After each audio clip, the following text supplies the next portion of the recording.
ദേവാമൃതം. ദേവാമൃതത്തിൽ ഇനി വാസ്തുശാസ്ത്രം. ദേവാമൃതം. വാസ്തു ജ്യോതിഷപരമായ പ്രശ്നപരിഹാരങ്ങൾ നമുക്ക് നിർദ്ദേശിച്ചു തരുവാനും ഒപ്പം വാസ്തുശാസ്ത്രത്തെക്കുറിച്ച് ഒട്ടനവധി കാര്യങ്ങൾ നമ്മളുമായി പങ്കുവയ്ക്കുവാനും ഒക്കെയായി പ്രമുഖ വാസ്തു ജ്യോതിഷാചാര്യൻ ശ്രീ ഡെന്നിസ് ജോയ് ഇവിടെ എത്തിച്ചേർന്നിട്ടുണ്ട്. വളരെ സ്നേഹത്തോടെ വളരെ ബഹുമാനത്തോടെ അദ്ദേഹത്തെ നമുക്ക് ഇന്നത്തെ അധ്യായത്തിലേക്ക് സ്വാഗതം ചെയ്യാം. നമസ്കാരം. ഇന്നത്തെ കത്തിലേക്ക് പോകാം. ഏറെ ബഹുമാനമുള്ള ഡെന്നിസ് ജോയ് സർ, ഞാൻ ദേവാമൃതത്തിൻ്റെ സ്ഥിരം പ്രേക്ഷകനാണ്. ഞാൻ എൻ്റെ പഴയ വീട് ഒന്ന് പുതുക്കി പണിയുവാൻ ആഗ്രഹിക്കുന്നു. അതനുസരിച്ച് ചെറിയ മാറ്റങ്ങൾ വരുത്താൻ ആഗ്രഹിക്കുന്നുണ്ട്. നിലവിൽ വാസ്തു നോക്കാതെയാണ് ഇത് വെച്ചിരിക്കുന്നത്. നിലവിലെ ദോഷങ്ങൾ മാറ്റി പുതുക്കിയെടുക്കാനാണ് ഇപ്പോൾ എൻ്റെ പ്ലാൻ. ഇതിൽ എന്തൊക്കെ മാറ്റങ്ങൾ വരുത്തണമെന്ന് ദയവായി പറഞ്ഞു തരണം, ദയവായി മറുപടി തരണം, അവഗണിക്കരുത് എന്നൊക്കെയാണ് എഴുതിയിരിക്കുന്നത്. ഈ ഒരു വീടിൻ്റെ പ്ലാൻ എടുക്കുന്ന സമയത്ത് ഇത് വടക്കോട്ട് ദർശനമായിട്ടുള്ളൊരു വീടാണ്. ശരിക്കും നിലവിൽ ഇവർ താമസിക്കുന്നതാണ്. അപ്പോൾ വാസ്തുവുമായിട്ട് ബന്ധപ്പെട്ടുള്ള കുറേ പ്രോബ്ലങ്ങൾ ഇവരെ ബാധിക്കുന്നു എന്നാണ് ഇവർ പറയുന്നത്. അപ്പം നിലവിൽ ഇതിൻ്റെ ഗേറ്റിൻ്റെ സ്ഥാനം വരുന്നത് വടക്ക് പടിഞ്ഞാറ് ഭാഗത്താണ്. അത് തന്നെയല്ല, വടക്ക് പടിഞ്ഞാറ് ഭാഗത്തായിട്ട് ഇവർക്കൊരു വഴിമുട്ടും വരുന്നുണ്ട്. കാരണം ശരിക്കും അതൊരു ടി ജംഗ്ഷൻ പോലെയാണ്. അതിൻ്റെ ഒരു ടി ജംഗ്ഷൻ വരുന്ന ആ ഭാഗത്താണ് ഈ ഒരു ഗേറ്റ് നിൽക്കുന്നത്. ഇപ്പം നമ്മൾ ഈ ഒരു വഴിമുട്ടിൻ്റെ പ്രശ്നം കാരണം നമ്മൾ ഈ ഗേറ്റ് ഇതിനകത്തോട്ട് മാറ്റി വെക്കാൻ പറഞ്ഞാൽ പോലും ഇവർക്ക് ചിലപ്പോൾ വണ്ടി കയറാനൊക്കെ ചിലപ്പോൾ ബുദ്ധിമുട്ടുള്ളൊരു സ്പേസ് ആയിരിക്കാൻ സാധ്യതയുണ്ട്. അപ്പോൾ ഇവർക്ക് ഗേറ്റ് മാറ്റാൻ പറ്റുമെങ്കിൽ കിഴക്കുടക്ക് ഭാഗത്തേക്ക് ഗേറ്റ് മാറ്റി സ്ഥാപിക്കുക. അത് മാറ്റാൻ പറ്റുന്നില്ല എന്നുണ്ടെങ്കിൽ ഗേറ്റിൽ കോൺവെക്സിൻ്റെ മിററോ വല്ല ഒട്ടിച്ച് ഇത് റിഫ്ലക്റ്റ് ചെയ്യിച്ചിട്ട് ഉപയോഗിക്കുക. കാരണം വെച്ചാൽ ഇത് വടക്ക് പടിഞ്ഞാറ് ഭാഗത്തു നിന്ന് വരുന്ന വഴിമുട്ടാണ്. കാരണം വെച്ചാൽ വടക്ക് പടിഞ്ഞാറ് ഭാഗത്തു നിന്ന് നമ്മുടെ വീടിൻ്റെ കോമ്പൗണ്ടിലേക്ക് ഒരു വഴി വന്ന് കയറുകയാണെങ്കിൽ ഇതിനകത്ത് താമസിക്കുന്ന നമുക്ക് ചുമ്മാ ആവശ്യമില്ലാത്ത അലച്ചിലുകളും യാത്രകളും കഷ്ടപ്പാടുകളും എങ്ങും ഒരു സ്ഥിരത ഉണ്ടാവാത്ത അവസ്ഥയാണ്. ഇപ്പം ജോലിയിലൊക്കെ ആണെന്നുണ്ടെങ്കിൽ നമുക്കൊരു സ്ഥിരത കിട്ടില്ല. കാരണം വെച്ചാൽ നാളത്തെ കാര്യങ്ങൾ എന്താണെന്ന് നമുക്ക് ഒരിക്കലും പറയാൻ പറ്റില്ല. കാരണം വെച്ചാൽ ചിലപ്പം ജോലി പോകാം, ചിലപ്പം പ്രൊമോഷൻ കിട്ടില്ല. ഇവരൊരു കോൺവെക്സിൻ്റെ മിറർ വെച്ചിട്ട് അത് റിഫ്ലക്റ്റ് ചെയ്ത് കളയുകയാണെങ്കിൽ കുറേ ദോഷങ്ങളും മാറി കിട്ടും. കാരണം 100% എന്നുള്ളത് ഒരു 70% ഇവർക്ക് എന്തായാലും അതിൻ്റെ മാറ്റം അവർക്ക് ഫീൽ ചെയ്യും. അതുപോലെ ഇതിൻ്റെ വീടിൻ്റെ കിഴക്ക് ഭാഗത്തായിട്ടൊരു ടോയ്ലറ്റ് തള്ളി ഇറക്കിയിട്ടുണ്ട്. കാരണം വെച്ചാൽ കിഴക്ക് ഭാഗത്ത് ഒന്നാമത് നമ്മൾ സാധാരണ ടോയ്ലറ്റ് വെളിയിൽ കൊടുക്കാറില്ല. അപ്പോൾ ഇത് എനിക്ക് തോന്നുന്ന പഴയ വീടായതുകൊണ്ട് എക്സ്റ്റൻഷൻ ചെയ്തിട്ട് ഇവർ കിഴക്ക് ഭാഗത്തോട്ട് ടോയ്ലറ്റ് തള്ളി ഇറക്കിയാണ്. കാരണം കിഴക്ക് ഭാഗത്തോട്ട് ഇവർ ടോയ്ലറ്റ് തള്ളി ഇറക്കി കഴിയുമ്പം ഇതിൻ്റെ കിഴക്ക് വടക്ക് കോർണറും നഷ്ടപ്പെട്ടു പോകും, തെക്ക് കിഴക്ക് കോർണറും മിസ്സിങ് ആയിട്ട് പോകും. അപ്പം വടക്ക് കിഴക്കും മൂലം മിസ്സിങ് ആയി കഴിഞ്ഞാൽ ഈ പറഞ്ഞ പോലെ ധനപരമായിട്ടായാലും സാമ്പത്തികപരമായിട്ടൊന്നും ഐശ്വര്യം ഉണ്ടാവില്ല. അത് തന്നെയല്ല, വീടിനകത്ത് നമുക്ക് ചെറിയ ചെറിയ അസ്വസ്ഥതകളും ബുദ്ധിമുട്ടുകളൊക്കെ വന്നുകൊണ്ടേയിരിക്കും. അതുപോലെ തെക്ക് കിഴക്ക് മൂല എന്ന് പറയുന്നത് സമ്പത്തിൻ്റെ ഏരിയ കൂടിയാണ്. തന്നല്ല, ഈ ഒരു വീടിനെ സംബന്ധിച്ചിട്ട് ഇത് കുട്ടികളുടെ പോർഷൻ കൂടാണ്.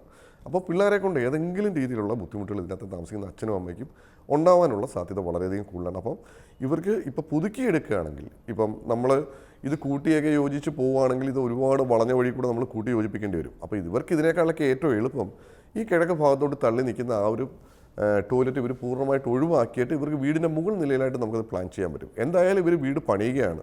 അപ്പോൾ ഈ ചെറിയ കംപ്ലൈൻറ്റുകളൊക്കെ നമുക്ക് ഇപ്പോഴാകുമ്പോൾ കട്ട് ചെയ്ത് കളഞ്ഞ് സ്കോർ ചെയ്തിട്ട് നമുക്കിത് വൃത്തിയായിട്ട് നമുക്ക് ചെയ്തെടുക്കാൻ പറ്റും. പണിയൊക്കെ കഴിഞ്ഞിട്ടുള്ളൊരു വീടാണെങ്കിൽ നമുക്ക് റീ അറേഞ്ച്മെൻറ്റ് ചെയ്യുകയോ അല്ലെങ്കിൽ ഗ്ലാസ് വെച്ചൊക്കെ റിഫ്ലക്റ്റ് ചെയ്യിപ്പിക്കാമായിരുന്നു. അതുപോലെ ഇപ്പം ഇതിൻ്റെ കിഴക്ക് ഭാഗത്ത് ടോയ്ലറ്റ് വരുമ്പോൾ ഇതിൻ്റെ ബ്രഹ്മസൂത്രമൊക്കെ അടഞ്ഞിട്ടാണ് ഈ ടോയ്ലറ്റ് വന്ന് നിൽക്കുന്നത്. അപ്പോൾ ഇവരുടെ ഒരു കുഴപ്പമില്ലേ, ചിലപ്പോൾ ഇതിൻ്റെ അകത്ത് ഇവർക്ക് ജനിക്കുന്ന കുഞ്ഞുങ്ങൾക്കൊക്കെ ശ്വാസമുട്ടലും ആസ്മയുടെ വിഷയങ്ങളും അല്ലെങ്കിൽ ഈ വീട്ടിൽ താമസിക്കുന്നവർക്ക് ശ്വാസമുട്ടലുള്ള വിഷയങ്ങളൊക്കെ ഉണ്ടാകാനുള്ള സാധ്യത കൂടുതലാണ്. അതുപോലെ തെക്ക് പടിഞ്ഞാറ് ഭാഗത്ത് കിച്ചൺ ദോഷമാണ്. അത് ഒന്നുകിൽ ഇവർ തെക്ക് കിഴക്ക് ഭാഗത്തോ അല്ലെങ്കിൽ കിഴക്കുടക്ക് ഭാഗത്തോ അല്ലെങ്കിൽ വടക്ക് പടിഞ്ഞാറ് ഭാഗത്തോ ഇവർക്ക് ഏത് ഭാഗത്താണോ ഇവർ കറക്റ്റ് ചെയ്തെടുക്കുക. അതുപോലെ ഇതിൻ്റെ ചുറ്റളവ് എടുക്കുന്ന സമയത്ത് ഒരു 150 സെൻറ്റിമീറ്റർ കൂടി ഇത് കൂട്ടിയെടുത്തെങ്കിൽ മാത്രമേ ഇതിൻ്റെ ചുറ്റളവ് കറക്റ്റ് ആവത്തുള്ളൂ. അപ്പോൾ 81 കോൽ വരും. 16 പേരിലാണ്. തിരുവാതിര നക്ഷത്രമാണ്. യൗവനത്തിലേക്ക് വരും. ഉത്തമമായിട്ടുള്ളൊരു കണക്കിലേക്ക് അത് മാറിക്കിട്ടും. അപ്പോൾ 81 കോൽ കൂടി ഇവർ കൂട്ടിയെടുക്കുക. ഇപ്പോൾ 1-2 സെൻറ്റിമീറ്റർ കൂടിയാലും ഇത് കുറയാൻ പാടില്ല. അതുപോലെ മെയിൻ ഡോറ് നമ്മളെപ്പോഴും സ്ഥാനത്താണെങ്കിൽ മാത്രമേ നമുക്ക് ഒരു ഉത്തമമായിട്ടുള്ള ഗുണഫലങ്ങൾ കിട്ടുകയുള്ളൂ. കാരണം വെച്ചാൽ ഒരു വീടിൻ്റെ മെയിൻ ഡോറിന് ഒരുപാട് പ്രാധാന്യമുണ്ട്. അപ്പം ഒരിക്കലും മെയിൻ ഡോറ് നമ്മളൊരു നീച സ്ഥാനത്ത് കൊണ്ട് വെക്കാൻ പാടില്ല. അപ്പം ഇവരിതിനകത്ത് വെച്ചിരിക്കുന്നത് ശരിക്കും റോങ് സൈഡാണ്. അപ്പം മെയിൻ വാതിൽ മദ്യം വിട്ട് നോർത്ത് ഈസ്റ്റിലാക്കുകയാണെന്നുണ്ടെങ്കിൽ അതുമായിട്ട് ബന്ധപ്പെട്ടുള്ള ദോഷങ്ങൾ മാറിക്കിട്ടും. അതുപോലെ കാർ പോർച്ച് ഇവർ ചെയ്യുമ്പോൾ വടക്ക് പടിഞ്ഞാറ് ഭാഗത്ത് ഇൻഡിപെൻഡൻ്റ് ആയിട്ട് ചെയ്യാം. ഇനി അതല്ലെങ്കിൽ വടക്ക് പടിഞ്ഞാറ് ഭാഗത്തായിട്ട് ഇവർ 2 തൂണ് മാത്രം കൊടുത്തിട്ട് ഷീറ്ററൊക്കെ ചെയ്യാൻ പറ്റും. അതുപോലെ പടിഞ്ഞാറ് ഭാഗത്ത് കണക്കനുസരിച്ച് മതിൽ കെട്ടി തിരിച്ചെങ്കിൽ മാത്രമേ വീട് കൃത്യമായിട്ടുള്ള സ്ഥാനത്താവുകയുള്ളൂ. കാരണം പടിഞ്ഞാറ് ഭാഗത്തോടെ എനിക്ക് തന്നിരിക്കുന്ന പ്ലാനിൽ ഒരുപാട് ഏരിയ ഉണ്ട്. കാരണം നിലവിൽ പണിഞ്ഞ വീടാണ്. അപ്പം ഇവർ പുതുക്കി പണിയുമ്പം ഇത് കറക്റ്റ് ചെയ്തെടുക്കുക. ഇത്രയും കാര്യങ്ങൾ മാത്രമേ എനിക്ക് ഈ വീടുമായിട്ട് ബന്ധപ്പെട്ടുള്ള വിഷയമായിട്ട് കാണുന്നുള്ളൂ. കാരണം കിഴക്ക് ഭാഗത്തേക്കാൾ അപേക്ഷിച്ച് നമുക്ക് പടിഞ്ഞാറ് ഭാഗത്ത് സ്പേസ് വരാൻ പാടില്ല. ഇത് കിഴക്ക് ഭാഗത്ത് 10 മീറ്ററുണ്ട്, പടിഞ്ഞാറ് ഭാഗത്ത് ഒരു 16 മീറ്ററോളം ഉണ്ട്. അപ്പം വാസ്തുവിൻ്റെ കണക്കനുസരിച്ച് പടിഞ്ഞാറ് ഭാഗത്ത് ഒരു മതിലൂടെ കെട്ടിത്തിരിച്ചാൽ വീട് കൃത്യമായിട്ടുള്ള സ്ഥാനത്താവും. വീടിൻ്റെ ഇതുവരെ ഉണ്ടായിരുന്ന പ്രോബ്ലങ്ങൾ പൂർണ്ണമായിട്ട് മാറിക്കിട്ടും. ഇത് എപ്പോൾ ചെയ്യുന്നോ അന്നേരം തൊട്ട് ഇവർക്ക് അതിനൊരു ചേഞ്ച് ഫീൽ ചെയ്യുകയും ചെയ്യും. ഇപ്പോൾ സ്റ്റെയർ കേസ് ആണെങ്കിൽ നമ്മൾ പല അധ്യായങ്ങളിലും പറഞ്ഞിട്ടുണ്ട് വാതിൽ നേരെ ആകാൻ പാടില്ല എന്ന്. അപ്പോൾ അല്ലാതെ തന്നെ ഈ വാസ്തുവിന് വളരെ ദോഷകരമായി ഏതൊക്കെയാണ് കോമൺ ആയിട്ട് കണ്ടുവരുന്ന സ്റ്റെയർ കേസിൻ്റെ അങ്ങനെയാണെങ്കിൽ തന്നെ? സ്റ്റെയർ കേസിൻ്റെ നമുക്കൊരു മെയിൻ പ്രശ്നം വെച്ചാൽ ചില വീടൊക്കെ പണിഞ്ഞു കഴിയുമ്പം അതിൻ്റെ കിഴക്ക് വടക്ക് ഭാഗത്തു നിന്ന് പടിഞ്ഞാറോട്ട് ചവിട്ടി കയറുന്ന രീതിയിലുള്ള സ്റ്റെയർ കേസ് വെച്ചിട്ടുണ്ടാവും. വീടിന് പുറത്തുള്ള കാര്യമാണ് പറയുന്നത്, അകത്തെ അല്ല. അപ്പം വീടിന് വെളിയിൽ കിഴക്ക് വടക്ക് ഭാഗത്തു നിന്ന് പടിഞ്ഞാറോട്ട് ചവിട്ടി കയറുന്ന രീതിയിലുള്ള സ്റ്റെയർ കേസ് ആ വീട്ടിൽ ദോഷമാണ്. രണ്ടാമത്തെ കാര്യം, ചില വീടുകളുടെ പ്ലാനൊക്കെ എടുക്കുന്ന സമയത്ത് വളരെ ആർഭാടകരമായിട്ടുള്ള പ്ലാനായിരിക്കും. അപ്പോൾ ഇങ്ങനെ ബ്രഹ്മസ്ഥാനത്തായിട്ട് ഇങ്ങനെ വളഞ്ഞിട്ടുള്ള ഒരു സ്റ്റെയർ കേസ് അങ്ങ് ചെയ്യും. ബ്രഹ്മസ്ഥാനത്തായിട്ട് നമുക്ക് ടോയ്ലറ്റുകളോ അല്ലെങ്കിൽ വെയിറ്റുള്ള സാധനങ്ങളോ സ്റ്റെയർ കേസിലോ വരാൻ പാടില്ല. അതുപോലെ കിഴക്കുടക്ക് ഭാഗത്തായിട്ട് ഇതേപോലെ പടിഞ്ഞാറോട്ട് ഫേസ് ചെയ്യുന്ന സ്റ്റെയർ കേസ് വരാൻ പാടില്ല. അതുപോലെ ചില വീട് തുറന്ന് കഴിയുമ്പം മെയിൻ വാതിൽ തുറന്നാൽ അതിൽ നേരെ ചവിട്ടിക്കയറുന്ന രീതിയിലുള്ള സ്റ്റെയർ കേസ് ഉണ്ടാകും.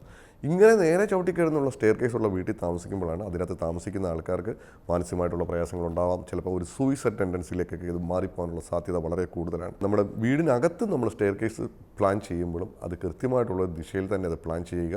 കാരണം സ്റ്റെയർ കേസിൻ്റെ വിഷയം വെച്ചാൽ അത് അത്രയും വെയിറ്റ് അവിടെ വരുന്നതാണ്. അപ്പോൾ അതൊരു ബാലൻസിങ് ആവുന്ന രീതിയിലുള്ള സ്ഥാനത്തായിരിക്കണം പ്ലാൻ ചെയ്യുക. കാരണം വെച്ചാൽ നമുക്ക് ചില പ്ലാനുകൾ വളരെ ചെറുതായിരിക്കും, ഒരു 1000-1500 സ്ക്വയർ ഫീറ്റേ കാണും, ചിലത് 2500 സ്ക്വയർ ഫീറ്റ് ഉണ്ടാവും. അപ്പോൾ ആ പ്ലാൻ്റെ അളവ് എടുത്തിട്ടാണ് നമ്മൾ ആ സ്റ്റെയർ കേസിന് നമ്മൾ സ്ഥാനം നിർണ്ണയിക്കുന്നത്. എങ്കിലേ അത് കൃത്യമായിട്ടുള്ള ഒരു ഗുണഫലങ്ങൾ അവർക്ക് കിട്ടുകയുള്ളൂ. രണ്ടാമത്തെ ഒരു കാര്യം വെച്ചാൽ, ഇപ്പോൾ പലരും എന്നെ വിളിച്ച് ചോദിക്കുന്ന ഒരു കാര്യമാണ്, മെയിൻ വാതിൽ തുറന്നാൽ സ്റ്റെയർ കേസ് കാണും, പക്ഷേ അത് ഒരു ചരിവ് മാത്രമായിരിക്കും കാണുന്നത്. നമ്മൾ ഉദ്ദേശിക്കുന്നത് എങ്ങനെയല്ല, മെയിൻ വാതിൽ തുറന്നാൽ നേരെ ചവിട്ടി കയറുന്ന രീതിയിലുള്ള സ്റ്റെയർ കേസാണ്. അല്ലാതെ കോണിപ്പ് വരുന്ന സ്റ്റെയർ കേസ് നമുക്ക് ദോഷമൊന്നുമില്ല. നേരെ ചവിട്ടി കയറുന്ന രീതിയിലുള്ള സ്റ്റെയർ കേസ് ആണെങ്കിൽ അത് തീർച്ചയായും ദോഷമാണ്. അതിന് വേണ്ടുന്ന പരിഹാരങ്ങൾ ചെയ്യുക. വാസ്തുശാസ്ത്രത്തിന്റെ ഇന്നത്തെ അധ്യായം ഇവിടെ പൂർണ്ണമാവുകയാണ്. വാസ്തു ജ്യോതിഷപരമായ പ്രശ്നപരിഹാരങ്ങൾ ശ്രീ ഡെന്നിസ് ജോയിൽ നിന്ന് അറിയുവാൻ താല്പര്യപ്പെടുന്നവർ താഴെ കാണുന്ന നമ്പറിൽ അദ്ദേഹത്തെ സമീപിക്കുക. പ്രശ്നപരിഹാരങ്ങളും സംശയ ദൂരീകരണവും ഉറപ്പാക്കുക. അതുപോലെ നിങ്ങളുടെ വാസ്തു ജ്യോതിഷപരമായ പ്രശ്നപരിഹാരങ്ങൾക്ക് ഞങ്ങൾക്കും എഴുതുക. എഴുതി അറിയിക്കേണ്ട വിലാസം: producer Devamritham, Kaumudi TV, Kaumudi buildings, Pettah, Thiruvananthapuram. ദേവാമൃതത്തിന്റെ മനോഹരമായ ഇന്നത്തെ അധ്യായം ഇവിടെ പൂർണ്ണമാവുകയാണ്. മറ്റൊരു പുതുമ നിറഞ്ഞ അധ്യായമായി വീണ്ടും കണ്ടുമുട്ടാം എന്ന ശുഭപ്രതീക്ഷയോടെ വിടവാങ്ങുന്നു. നന്ദി, നമസ്കാരം.